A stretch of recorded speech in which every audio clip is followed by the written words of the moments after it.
What's going on, everyone? It is Min here, and welcome to a bit of a new series that I want to start today, where we come up with concepts of killers and survivors, or just new chapters in general. I plan to make this a bit of maybe a monthly thing, maybe a little bit less than a monthly thing. So maybe twice a month, I come up with a type of killer and survivor and map and story to add to Dead by Daylight, just as my own personal concepts. So the balance to the killers and survivors and perks that I mentioned may not be totally balanced. I'm not a balance expert. If you guys have any ideas on how I could tone them down or tone them up, feel free to leave it down in the comments and let me know your ideas as well. With that being said, let's start with the Undead Buccaneer.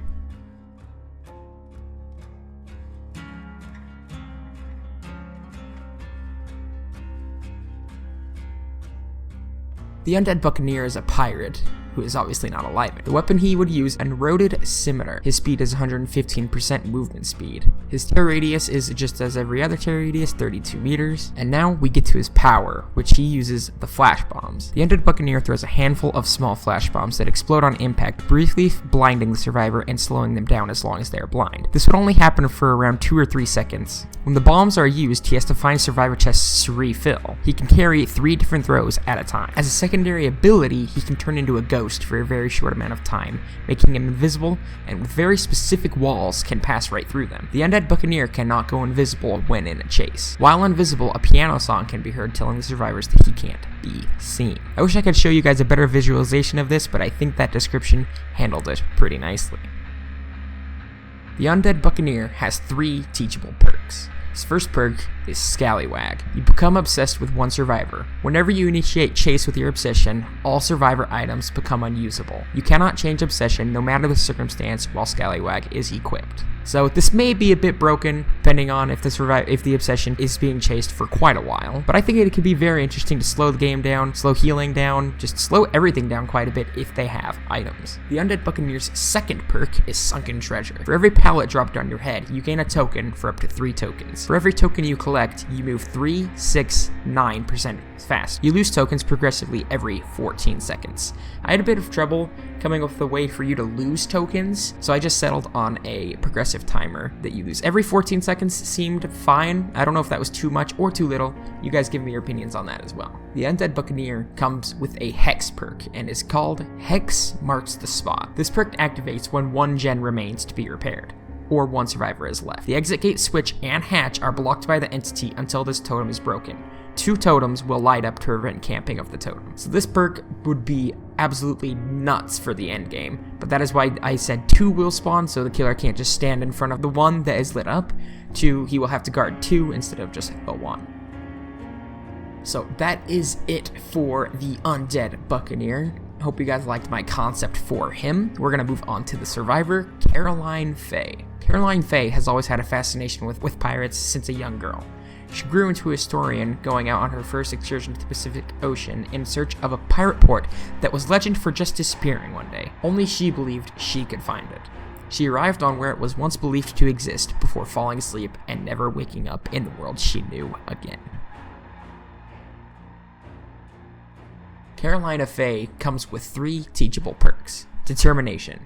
Whenever you become injured, you suffer from the mending status effect. Until you are mended, gain a 5% movement speed boost. I don't know how balanced this is as well. I just figured that it might be cool to have a small movement speed boost with the penalty of being mended during a chase, but it may be a bit unbalanced.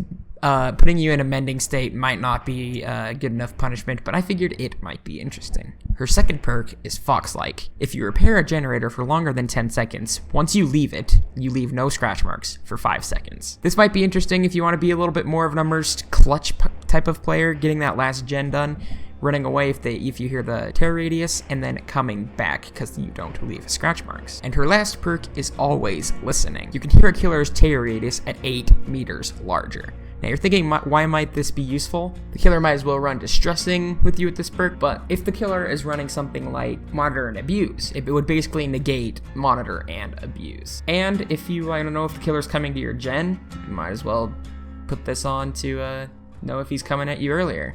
Alright guys, well I hope you enjoyed my first Dead by Daylight concept chapter. The map that would come with them would be something like the Undead, the pirate port that mysteriously disappeared. I haven't actually thought up a name for it, but let me know if you think of one. I think a pirate type killer could be insanely well for the game. Like they just came out with a cowboy killer. So I guess we could go into more depth on the flash bombs that the Undead Buccaneer has. He throws them, they blow up on impact, and the movement speed would be a bit like the clown's bottles. And he does have to refill them at the chests to balance out. Well, you might be thinking that might be a bad way to refill his bombs because, you know, chests are quite rare. There's only like, I think 4 that spawn on the entire map, which is why he would have add-ons increasing how many bombs he can hold and how much he gets from the chests. Default, he starts out with 3.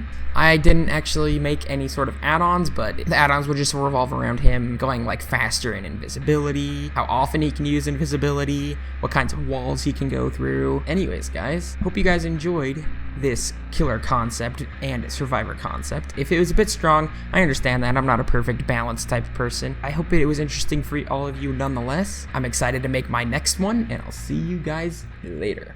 Bye-bye.